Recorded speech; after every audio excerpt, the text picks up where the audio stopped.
नमस्कार, अटेंशन में आपका स्वागत है और मैं हूं मनोज वर्मा। मध्य प्रदेश बीजेपी में क्या कुछ बड़ा होने वाला है? ये सवाल इसलिए क्योंकि इन दिनों बीजेपी के अंदर सियासी हलचल ही कुछ ऐसी चल रही है। प्रदेश बीजेपी के दिग्गज नेताओं के बीच मेल मुलाकातों का दौर जारी है। अब बीडी शर्मा ने गृह मंत्री नरोत्तम मिश्रा से मुलाकात की। इसके पहले भी कई दिग्गज नेता नरोत्तम मिश्रा से मुलाकात कर चुके हैं। बीजेपी के अंदर करीब एक सप्ताह से मुलाकातों का दौर जारी है। आखिर इन मुलाकातों के मायने क्या हैं? अटेंशन में आज हम इसी पर चर्चा करेंगे, लेकिन उसके पहले देखिए हमारी खास रिपोर्ट।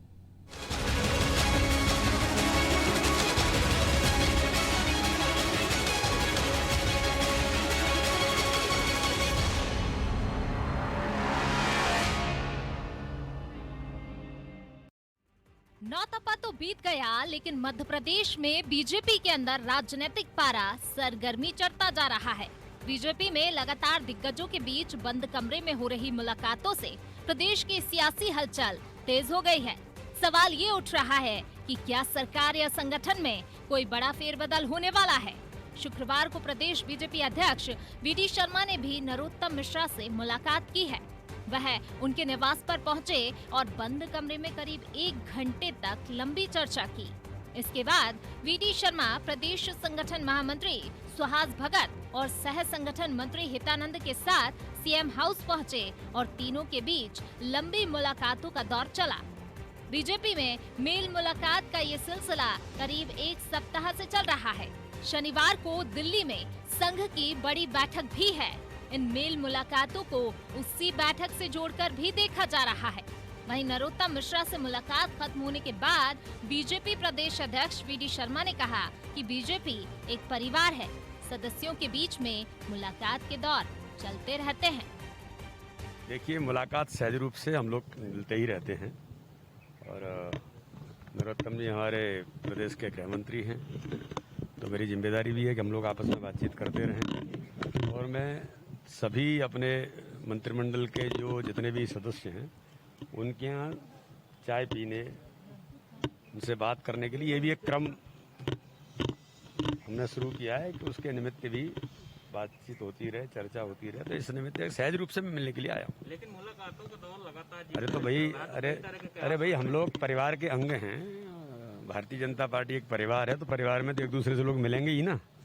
ये थोड़ी है कि दूसरे दलों की तरह, ये तो एक परिवार है भारतीय जनता पार्टी, तो सहज प्रक्रिया है मिलने की। गृह मंत्री डॉक्टर नरोत्तम मिश्रा के बंगले पर बीते कुछ दिनों में हलचल तेज हुई है। सबसे पहले बीजेपी के दिग्गज नेता और अमित शाह के करीबी कैलाश विजयवर्गीय ने उनसे मुलाकात की। उस वक्त भी कैलाश विजयवर्गीय और नरोत्तम मिश्रा के बीच करीब 1 घंटे तक बंद कमरे के अंदर चर्चा हुई। इसके बाद पार्टी के वरिष्ठ नेता प्रभात झा ने भी उनके बंगले पर जाकर करीब 1 घंटे तक मुलाकात की। केंद्रीय मंत्री प्रहलाद पटेल ने भी गृह मंत्री से मुलाकात की और अब प्रदेश बीजेपी अध्यक्ष वीडी शर्मा ने मुलाकात की है। इस मुलाकात के बाद अब कई मायने निकाले जाने लगे हैं, लेकिन हर बार की तरह वीडी शर्मा से मुलाकात करने के बाद भी नरोत्तम मिश्रा ने कहा कि लॉकडाउन खुला है, सभी एक दूसरे से मिल रहे हैं। पता नहीं लोग तरह तरह के कयास क्यों लगा रहे हैं, लेकिन कांग्रेस बीजेपी में चल रही इन मुलाकातों के कुछ अलग ही मायने निकाल रही है। भारतीय जनता पार्टी में इन दिनों जो दिख रहा है वह किसी राजनीतिक भूचाल को इंगित कर रहा है। चाहे उत्तर प्रदेश हो या मध्य प्रदेश हो, जिस ढंग से नेतृत्व के खिलाफ बगावत, संघ का हस्तक्षेप, राष्ट्रीय प्रभारियों का उन राज्यों में जाकर असंतुष्टों के साथ बैठक लेना और मध्य प्रदेश में भी जो इन दिनों असंतुष्ट नेताओं की बैठकों का दौर जारी है, वो दो ही स्थितियों में सामयिक दिखाई दे रहा है। या तो शिवराज सिंह जी से ये लीडर ब्लैकमेलिंग करना चाह रहे हैं या शीर्ष नेतृत्व मध्य प्रदेश में राजनीतिक उठापटक को तवज्जो देकर मुख्यमंत्री को हटाना चाह रहा है। कोरोना का कहर कम होने के बाद संघ ने भी कमर कस ली है। संघ के 10 बड़े पदाधिकारी शनिवार को दिल्ली में आयोजित एक बैठक में शामिल होंगे। इसमें बीजेपी के सीनियर नेताओं के शामिल होने के भी कयास लगाए जा रहे हैं। संघ प्रमुख डॉक्टर मोहन भागवत, दत्तात्रेय होसबोले, कृष्ण गोपाल, सुरेश सोनी और भाजपा के केंद्रीय संगठन मंत्री बीएल संतोष सहित कई बड़े नेता दिल्ली भी पहुंच चुके हैं। वे शनिवार की बैठक को लेकर संघ कार्यालय में मंथन कर रहे हैं। इसकी बागडोर खुद भागवत ने संभाली हुई है। दिल्ली में संघ के आला पदाधिकारियों की बैठक में इस बार कुछ भी मामूली नहीं रहने वाला है, क्योंकि लंबे समय के बाद सत्ता में आई बीजेपी की साख बचाने में संघ के बड़े पदाधिकारी जुटे हैं। इस बैठक में जिन मुद्दों को लेकर चर्चा होनी है वे भी मामूली नहीं है, क्योंकि राज्यों या केंद्र में कोई बड़ा बदलाव होता है तो उससे भी गुटबाजी बढ़ने की आशंका रहती है। पिछले दिनों राष्ट्रीय सह संगठन महामंत्री शिव प्रसाद ने भी इसी को लेकर फीडबैक लिया था। अब मेल मुलाकात और दिल्ली में मंथन के बाद क्या कुछ निकल कर आता है, इसके लिए थोड़ा इंतजार करना होगा। ब्यूरो रिपोर्ट, अनादि टीवी।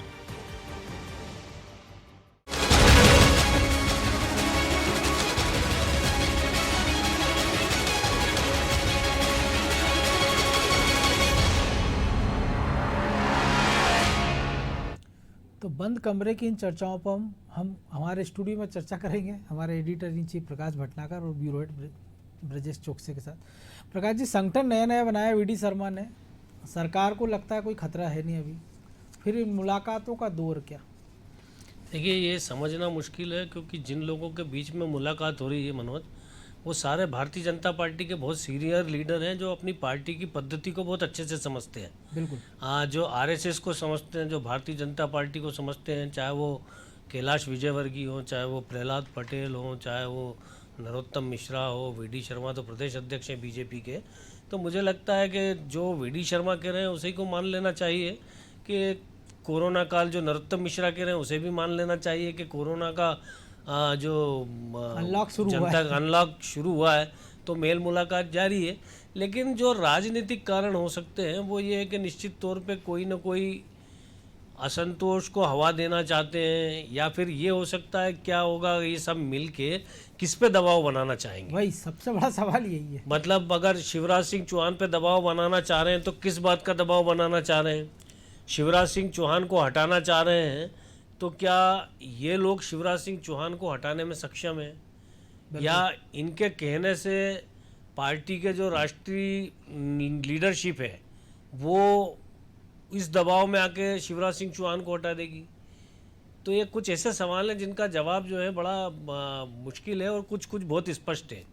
क्योंकि जब नरेंद्र मोदी और अमित शाह को मध्य प्रदेश के बारे में ऐसा कोई फैसला करना होगा तो हो सकता है वो इनमें से किसी से ना पूछे, क्योंकि अब तक का जो हम ट्रैक रिकॉर्ड देख रहे हैं 14 के बाद से लेके अब तक, बिल्कुल, तो हरियाणा में उन्होंने गैर जाट को मुख्यमंत्री बना दिया, झारखंड में एक गैर आदिवासी को मुख्यमंत्री बना दिया, महाराष्ट्र में गैर मराठा को मुख्यमंत्री बना दिया। तो वो जो भी कदम उठा रहे हैं। फिर दूसरी बात, शिवराज सिंह चौहान जब 2014 में नरेंद्र मोदी प्रधानमंत्री बने थे तो ये कयास लगे थे कि बस अब शिवराज सिंह चौहान की ये हो गया समय पूरा, लोगों ने पोर्टफोलियो लेकिन हमने देखा कि उन्होंने पूरे 5 साल पूरे किए, और 2018 का चुनाव शिवराज सिंह चौहान के चेहरे पे ही लड़ा गया। बिल्कुल। तो उसमें कहीं नरेंद्र मोदी आड़े नहीं आए, कहीं अमित शाह आड़े नहीं आए। तो मुझे लगता है कि भारतीय जनता पार्टी में जो आरएसएस, भारतीय जनता पार्टी और इसका जो शीर्ष लीडरशिप है उसके बीच में जो समन्वय है, उसमें ऐसी किसी उठापटक में किसी मुख्यमंत्री का बदला जाना इकलौता उत्तराखंड का अपवाद है जहां 1 साल बाद चुनाव है। उत्तर प्रदेश में भी ऐसी चीज़ें हुई है, लेकिन वहाँ पे बहुत स्पष्ट हो गया कि वहाँ पे योगी के नेतृत्व में ही चुनाव लड़ना है। तो मुझे लगता है कि यहाँ पे आपको 2023 तक तो शिवराज सिंह चौहान को ही देखना है। लेकिन अब ये जो बात हो रही है अनलॉक में सोशल डिस्टेंसिंग, और लेकिन जब अनलॉक शुरू हो गया तो सोशल डिस्टेंसिंग तो ख़त्म हो रही, सोशल मेल मुलाकातें चल रही है, और 2 ऐसे नेता जो पड़ोसी भी हैं और वो कह रहे हैं कि अनलॉक के बाद हम आप मिल रहे हैं। हाँ, मुझे ये वीडी शर्मा और नरोत्तम मिश्रा तो पास पड़ोस में ही रहते हैं, क्योंकि लगभग नरोत्तम मिश्रा जो लगभग सारे लोग हैं जिनका मिलना जुलना, और जो जिस प्रकार से वॉकिंग में घूमते हैं तो उनके घर से 2 चक्कर सुबह 2 चक्कर शाम को भोपाल में रहते हुए काटते ही हैं। देखिए, लेकिन निश्चित तौर पे इन मेल मुलाकातों का जब आप लंबे समय तक बात करते हो तो कोई फीडबैक होता ही है। सरकार में काम करने का नरोत्तम मिश्रा सरकार के प्रवक्ता भी हैं, गृह मंत्री भी हैं, लेकिन हो सकता है वो किसी कारण से असंतुष्ट हो, तो वो अपनी बात पार्टी के सामने ही रखेंगे, और तो कहाँ रखेंगे। तो निश्चित तौर पे वो अपनी बात वीडी शर्मा के सामने रखेंगे, या कैलाश विजयवर्गीय आए हैं, बहुत लंबे समय तक पश्चिम बंगाल में सक्रिय थे, अब बहुत दिनों बाद आए, तो सबसे मेल मुलाकात का उनका एक दौर स्वाभाविक है, वो मध्य प्रदेश उनकी राजनीतिक ज़मीन है, बिल्कुल। तो वो सबसे मेल मुलाकात कर रहे हो। तो लेकिन इनमें से कोई भी ऐसा नहीं है जिसे पता है कि वो शिवराज सिंह चौहान को हटाने के लिए कुछ कर सकता है। अब प्रहलाद पटेल बहुत ज़्यादा सक्रिय हैं, वो हर चीज़ जो मेल मुलाकात है उसको सोशल मीडिया पर डाल रहे हैं। अब अगर कोई ये चीज़ें षड्यंत्र की गिनती में अगर हों तो फिर ये सब चीज़ें बहुत चोरी छुपे होती है, लेकिन ये बड़े सार्वजनिक तरीके से हो रही है। तो सार्वजनिक तरीके से आप किस चीज़ का दबाव बनाना चाह रहे हो? क्योंकि शिवराज सिंह चौहान के साथ में कैलाश विजयवर्गीय हो, प्रहलाद पटेल हो, या नरेंद्र सिंह तोमर हो, या नरोत्तम मिश्रा हो, ये सब उनके वो पुराने साथी जब वो युवा मोर्चा में प्रदेश अध्यक्ष हुआ करते थे। तो ये सब लोग शिवराज सिंह चौहान के बहुत वैसे लोग हैं जिनको जो एक दूसरे को आपस में बहुत अच्छी तरह से समझते हैं। विजय जी, एक और चीज़ हम के मिश्रा को भी सुन रहे थे, तो जो उनकी जो भविष्यवाणी है कि बड़ा सियासी भूचाल आ रहा है, भविष्यवाणी इसलिए क्योंकि जो धरातल पे हो रहा है वो सबको दिख रहा है, तो और जिस प्रकार से भविष्यवाणी की वो कर रहे हैं कि बड़ा भूचाल आने वाला है, यूपी का भी उदाहरण दे रहे हैं, लेकिन उनकी अपनी पार्टी के भूचाल से वो लगता ना वाकिफ नहीं है। देखिए मनोज जी, भविष्यवाणी कौन करता है? यदि मौसम की भविष्यवाणी की जाती है तो मौसम विभाग करता है। उन्होंने कहा ताऊते आने वाला है तो आ गया, उन्होंने कहा दूसरा चक्रवात आने वाला है तो आ गया। गैर वैज्ञानिक कैसे करेंगे? जो अपने, जैसा आपने ही कहा कि उनको अपने यहाँ के ही तूफान के बारे में पता नहीं है, तो वो दूसरों के यहाँ तूफान आने वाला है या नहीं कैसे बता सकते? रही बात सियासत में जो मेल मिलाप की जो मेल मुलाकात चल रही है मनोज जी, तो आप देखिए कोरोना काल में साल सवा डेढ़ साल ये चला गया आपका, इससे पहले 15 माह कमलनाथ की सरकार रही, तो भाजपा ने क्या किया? हो सकता है केंद्रीय हाईकमान ने फीडबैक मांगा हो कि मंत्रियों का परफॉर्मेंस क्या है, पार्टी के बड़े नेताओं की परफॉर्मेंस क्या है, कि उस आधार पे, क्योंकि अब चुनावी मोड में आ जाती है भाजपा। कोरोना से यदि आप निपटते हो तो आपको निगम मंडलों में नियुक्ति करना पड़ेगी, जो असंतोष हैं, जो सिंधिया खेमे के जो चुनाव हार गए हैं लोग, उनको एडजस्ट करना पड़ेगा। आपके नेताओं को जो नाराज़गी थी कि उन्हें मंत्रिमंडल में जगह नहीं मिली है, उनको आपको जगह देना पड़ेगी। तो ये तमाम तरह की चीज़ें हैं, आपको संगठन में भी किसी को जगह देना पड़ेगी। तो ये प्रेशर पॉलिटिक्स उस तरफ भी जा सकती है कि आपके अपने लोग एडजस्ट हो जाएं, आपके जिन लोगों को मंत्री नहीं बना पाए उनको निगम मंडल में जगह दी जाए, ताकि जो आप अगले चुनाव आओगे, क्योंकि आप 2 साल आपको बचे हैं, तो कोरोना काल के बाद आपके सियासी हलचल के एक मायने ये भी निकाले जा सकते हैं। भाजपा लगातार अपनी लोगों की, अपने मंत्रियों के, अपने पदाधिकारियों की, अपने नेताओं की और विधायकों की और सांसदों की समीक्षा करती है हमेशा। जब से मोदी शाह की जोड़ी आई मनोज जी, काम देखा जाता है कि आपका परफॉर्मेंस कैसा है ज़मीनी स्तर पर, चाहे उन्होंने सांसदों को दिए हों कि गांव गोद ले लीजिए तो उसकी भी रिपोर्टिंग होती है, विधायकों को जो टारगेट दिए हैं उसकी भी देखिए। आप मध्य प्रदेश में शिवराज जी भी टारगेट दे रहे हैं, आप देखिए जिस तरह से मोदी का जो कार्य करने की शैली है वैसी शैली मध्य प्रदेश में अपनाई जा रही है।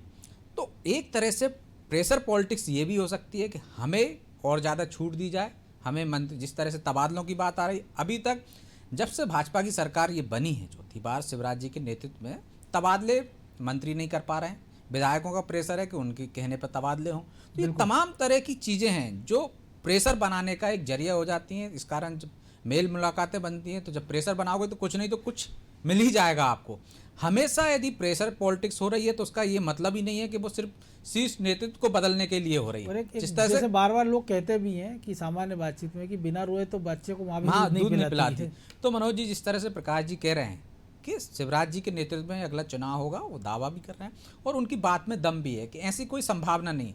लेकिन कोई ज़रूरी नहीं है कि यदि ये मेल मुलाकातें हो रही हैं मनोज जी तो ये सिर्फ प्रदेश नेतृत्व को बदलने के लिए हो रही। ये अलग तरह की प्रेशर पॉलिटिक्स होती है राजनीति में, ये उस तरफ भी इशारा करती दिख रही है कि हम यदि प्रेशर बनाएंगे तो कुछ नहीं तो कुछ तो मिल ही जाएगा। तो ये कुछ हासिल करने का ये जतन दिख रहा है, जो भाजपा में असंतोष दिख रहा है, जो नेताओं में असंतोष जाहिर करने की जो कोशिश दिख रही है, तब आप पार्टी बनाते हैं। जिस तरह से आप यदि किसी का टिकट काटते हो मनोज जी तो वो असंतोष हो जाता है, उसको असंतोष को आप मनाते हो उसको कि भैया आपको निगम मंडल में जगह दे देंगे, वहाँ दे। तो इस तरह से अभी असंतोष जाहिर करेंगे तो इन्हें मनाने की प्रक्रिया शुरू होगी, मनाने की प्रक्रिया शुरू होगी तो शर्त रखी जाएगी, शर्त रखी जाएगी तो कुछ नहीं तो कुछ तो मिल ही जाएगा। मुझे लगता है कि ये उस दिशा की प्रेशर पॉलिटिक्स चल रही है। ना मामा से काना मामा ठीक ना है। मामा से काना मामा सही। लेकिन प्रकाश जी एक और चीज़ है कि जो नेता अगर हम बात करें, चाहे वो प्रहलाद पटेल हो, चाहे वो कैलाश विजयवर्गीय हो, नरोत्तम मिश्रा हो, ये वो लोग हैं जो शिवराज जी के साथ शुरुआती दौर से जिन्होंने राजनीति शुरुआत की है। इनमें से कैलाश विजयवर्गीय, प्रहलाद पटेल, नरोत्तम मिश्रा, दिल्ली में उनका खासा दखल है, दिल्ली दरबार में, जहाँ की गिनती नहीं है। तो ऐसा भी नहीं है कि उनको अपनी बात दिल्ली पहुँचाने के लिए अगर नरोत्तम मिश्रा को कैलाश विजयवर्गीय की ज़रूरत पड़े या प्रहलाद पटेल की, ऐसा भी नहीं है कि उनको अपनी बात सीएम तक पहुंचाने के लिए वीडी शर्मा की ज़रूरत पड़े या प्रभात झा की ज़रूरत पड़े। सीधा संवाद होता भी होगा निश्चित तौर पर। तो फिर इस मुलाकात के बावजूद ये जो बार बार मुलाकातें हो रही, टुकड़ों की मुलाकातें हो रही, जब आपको मिलना है, चाय पार्टी करना, एक साथ बैठ लीजिए, सीएम भी बैठ जाए, उनके मंत्रिमंडल के सहयोगी हो जाए, कैलाश जी हो जाए, जिन जिन को आपको बिठाना है पूरा कोर ग्रुप, एक साथ चाय पी लीजिए, एक साथ भोजन कर लीजिए, सब कुछ एक साथ, इस कयासों को ख़त्म कर दीजिए। लेकिन ऐसा लग रहा है कि नेता भी मज़े ले रहे हैं, जनता के भी, कार्यकर्ताओं के भी और विपक्ष के भी। देखिए, मुझे लगता है निश्चित तौर पे मनोज ऐसा है कि आखिर राजनीति करने वाला व्यक्ति सामूहिक तौर पे तो मिलते ही होंगे, लेकिन ये जो अलग से मेल मुलाकात होती है इसके भी बहुत मायने होते हैं और हर एक के लिए होते हैं। राजनीति के अंदर मिलना जुलना, फीडबैक लेना, ये एक सामान्य सी प्रक्रिया है। और जो आप बोल रहे हैं कि वो सीधे अपनी बात ऊपर कह सकते हैं, तो भारतीय जनता पार्टी के अंदर एक कार्य पद्धति निश्चित है जी। उस कार्य पद्धति से हटके काम बहुत मुश्किल से होता है। तो वहाँ पे अगर आपको कोई बात अपनी पहुँचानी है तो उसके एक अलग अलग तरीका है। अब वहाँ पे चूँकि इस समय तो जगतपाल नड्डा हैं पार्टी के अध्यक्ष, मध्य प्रदेश के दामाद भी हैं। हाँ, मध्य प्रदेश के दामाद हैं, एक अलग बात है, लेकिन जगतपाल नड्डा हैं तो अब जगतपाल नड्डा से भी आपको मिलना है। तो ऐसा नहीं है कि आप किसी भी समय मिलके कोई भी बात कर लो। आज की तारीख में भारतीय जनता पार्टी देश की सर्वाधिक ताकत वाली पार्टी है। कई सारे राज्यों में उसकी सरकार है, केंद्र में उसकी सरकार है।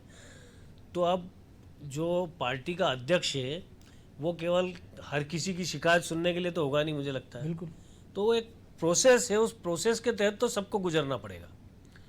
तो वही भारतीय जनता पार्टी में भी अब अपनी इसमें खबर में रिपोर्ट में बता रहे हैं हम कि कल आरएसएस की एक बहुत बड़ी बैठक है वहाँ पे। बिल्कुल, दिल्ली में। अब आरएसएस की बहुत बड़ी बैठक है और उसके अंदर आरएसएस के जो टॉप मोस्ट सीनियर लीडर हैं वो आपस में बैठ कर चर्चा करेंगे। तो वो क्या मध्य प्रदेश के बारे में बात करेंगे कि मध्य प्रदेश का मुख्यमंत्री बदलेंगे या उत्तर प्रदेश का मुख्यमंत्री? ये आरएसएस का काम नहीं है। निश्चित तौर पर ये निश्चित तौर पे भारतीय जनता पार्टी तय करती है। व्यापक पैमाने पर आरएसएस उनका का काम अपना है। एजेंडा है और उस एजेंडा को सेंट्रल गवर्नमेंट में आपकी पार्टी है, राज्यों में आपकी पार्टी है, तो आरएसएस के लिए एक सुविधा है कि वो अपने एजेंडे को कहाँ पे किस तरीके से लागू करे, इसके बारे में वो सरकारों को जरूर बता सकती है। बिल्कुल।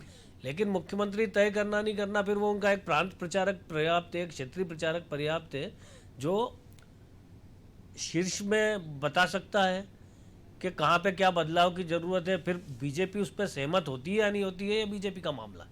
निश्चित तौर पर तो संघ सलाह देता है, बीजेपी माने ना माने। कई सारे मामलों में हमने मध्य प्रदेश में ही देखा है, जब टिकटों का बंटवारा होता है तो हमेशा आरएसएस मुख्य चर्चा में आता है कि आरएसएस को फलाना पसंद नहीं है, ढिकाना पसंद नहीं है, लेकिन उसके बावजूद कई सारे ऐसे टिकट होते हैं जिनमें आरएसएस का कोई दखल ही नहीं होता और भारतीय जनता पार्टी के नेताओं की मर्जी से तय होते हैं। और जिनके बारे में कार्यकर्ताओं को उससे लेके सबको पता है कि हार रहे हैं।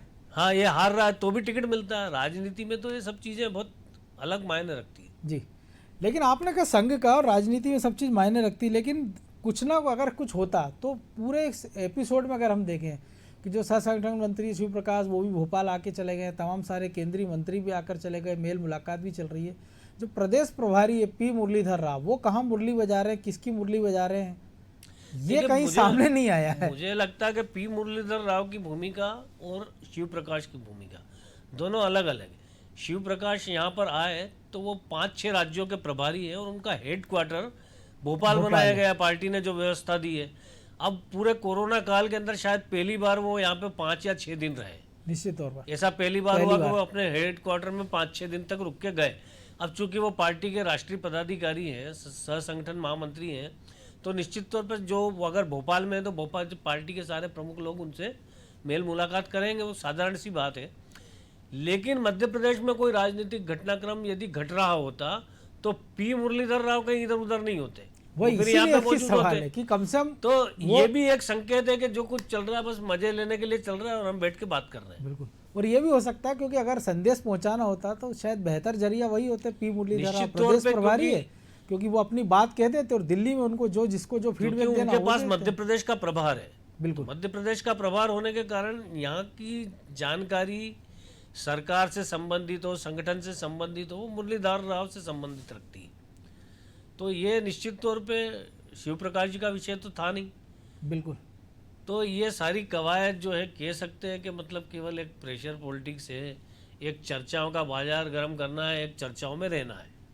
लेकिन एक और चीज है ना कि प्रेशर के पीछे भी कोई असंतोष जाहिर तौर पे दिखे तो, क्योंकि कोरोना काल में कुछ काम हो नहीं रहा कोरोना के सिवा, तो अब ये आप भी नहीं है इसमें- कि किसी को मंत्री नहीं बनाया इसलिए वो इसमें आप नाराज इस होगा। बात पे गौर करोगे, सक्रिय केवल नेता है, कोई विधायक वगैरह नहीं है कि भाई, कोई इसीलिए। विधायक किसी के यहाँ आ गया हो, 25-50 विधायक भोपाल आ गए हों, आने के बाद वो इससे उससे मिल रहे हो, किसी नेता के घर इकट्ठे, ऐसा तो कुछ हुआ नहीं जो हम भाई, कांग्रेस इसीलिए में देखते थे। कि तो अब- असंतोष भी होता तो हाँ। कहीं कुछ तो तो अब सुगबुगाहट नरोत्तम दिखती। मिश्रा जैसे सीनियर का किसी से मिलना, उनसे किसी का मिलना, कैलाश विजयवर्गीय का अगर दी भोपाल आना है, भोपाल अगर वो है या इंदौर में अगर वो है, तो निश्चित तौर पे लोगों से मेल मुलाकात होगी उनकी सही। स्वाभाविक प्रक्रिया। और उन्होंने बहुत स्पष्ट कहा कि मैं सियासी आदमी हूँ तो सियासी बातचीत ही करूँगा, बिल्कुल तो इसमें भी कोई गलत नहीं है।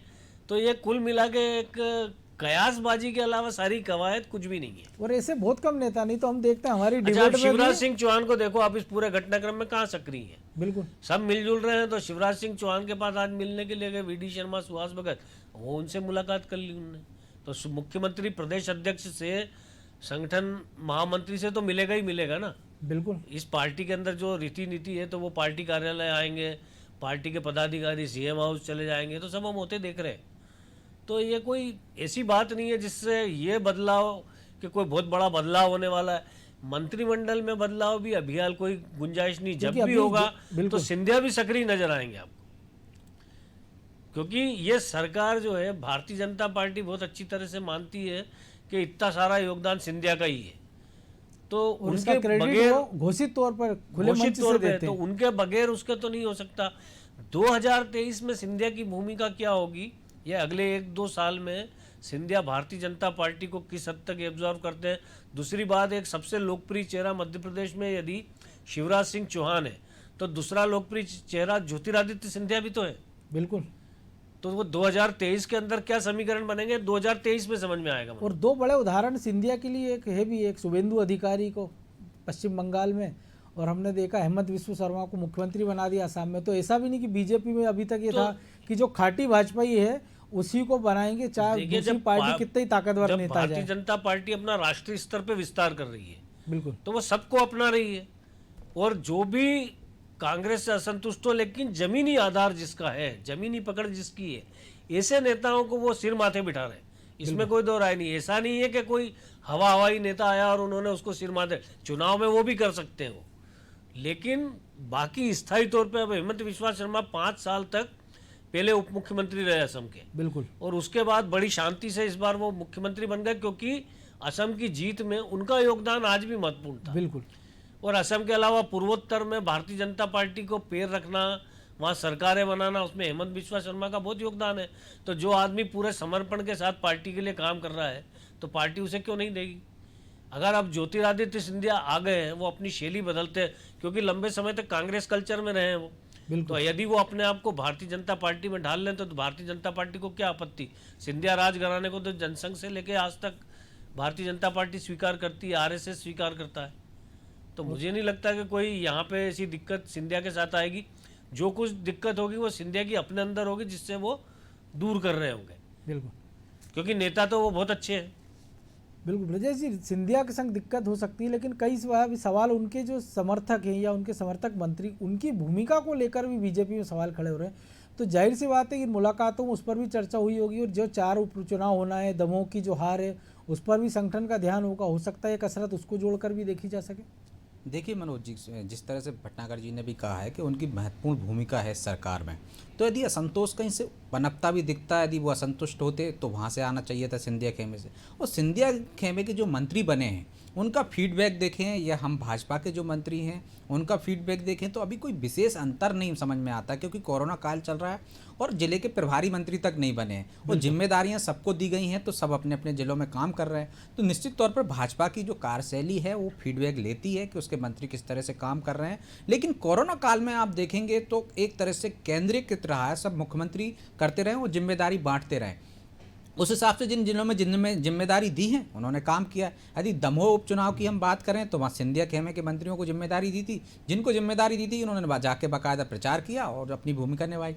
रही बात भाई कि अभी कई तो इस चक्कर वो निशाने पर आ गए, निशाने कि पर भी आ गए, उन्होंने कि मीडिया के ज्यादा प्रभु समय राम दिया। चौधरी के तो प्रभु राम- पोस्टर छप गए। पोस्टर छप गए, तो ये अलग गोविंद बात सिंह है। राजपूत कोरोना पॉजिटिव हो गए थे वहीं। तो मनोज जी काम सबका कर रहे हैं। हाँ, फीडबैक जरूर लेती है पार्टी, उसका असर आपको आगे जब चुनाव में टिकट देना होगा तब पड़ेगा। मुझे नहीं लगता कि अभी ऐसी कोई परिस्थिति है कि सिंधिया जी के जो खेमे के मंत्री हैं उनमें से किसी को बदलाव होगा या मंत्रिमंडल से बाहर होंगे, वो बाकायदा बने रहेंगे। क्योंकि जो भटनागर जी ने कहा है कि सिंधिया की बहुत बड़ी भूमिका है सरकार को बनाने में, तो ऐसा कोई संकेत नहीं देगी भाजपा कि जो हम जिनकी वजह से हमारी सरकार बनी है, अब सरकार बनाने के बाद हम उनको लात मारें और भगा दें। तो ऐसा कुछ नहीं होने वाला है ना। फीडबैक जरूर आएंगे, उनके कामकाज में सुधारने की बार बार मुख्यमंत्री भी कहते रहते हैं, विधायकों के कामकाज की भी कहते हैं। फीडबैक के आधार पर सुधारने की नसीहतें जरूर देती है पार्टी। यहाँ पे मनोज एक महत्वपूर्ण बात और है जी। कि जब आप इतने सारे कांग्रेस के लोगों को लेके आए हो, सिंधिया जैसे बड़े कद के नेता को लाए हो, तो इतना लचीलापन जो सिंधिया के साथ भी सामंजस्य बिठा सके वो शिवराज सिंह के अलावा मध्य प्रदेश में किसी दूसरे नेता के पास नहीं हो सकता। बिल्कुल स्वभाव। तो निश्चित तौर पर सिंधिया के साथ भी केमिस्ट्री फिक्स करने में आपको शिवराज सिंह चौहान ही उपयोगी नजर आएंगे। तो शिवराज सिंह चौहान यदि चौथी बार मुख्यमंत्री बने तो उसके कई सारे कारण हैं। एक उसमें सिंधिया भी एक सिंधिया भी फैक्टर एक है ही फैक्टर है। सही। जी। चलिए, अब चूंकि अब समय और इजाज़त नहीं दे रहा है इसलिए आप दोनों को यहीं रोकना पड़ेगा। तो निश्चित तौर पर एक कहावत अभी जो हम बार बार सुनते रहते हैं कि सूत ना कपास जुलाओं में लट्ठम लट्ठा। तो अभी जब संगठन में स्थिति हम देख रहे हैं कि नया नया बना है, सरकार में ऐसी कोई स्थितियाँ नहीं है, जाहिर तौर पर कोई असंतोष फिलहाल बीजेपी के तमाम बड़े नेताओं में दिख नहीं रहा है। लेकिन कुछ तो है, कुछ तो पर्दादारी है, कुछ तो पकड़ा है। अब वो क्या पकड़ा है, कितना पकड़ा है, कब तक पकेगा, इसके लिए थोड़ा इंतज़ार करना पड़ेगा। हम भी नज़र बनाए रखे हैं, आप भी देखते रहिए अनादि टीवी। मुझे दीजिए इजाज़त, नमस्कार।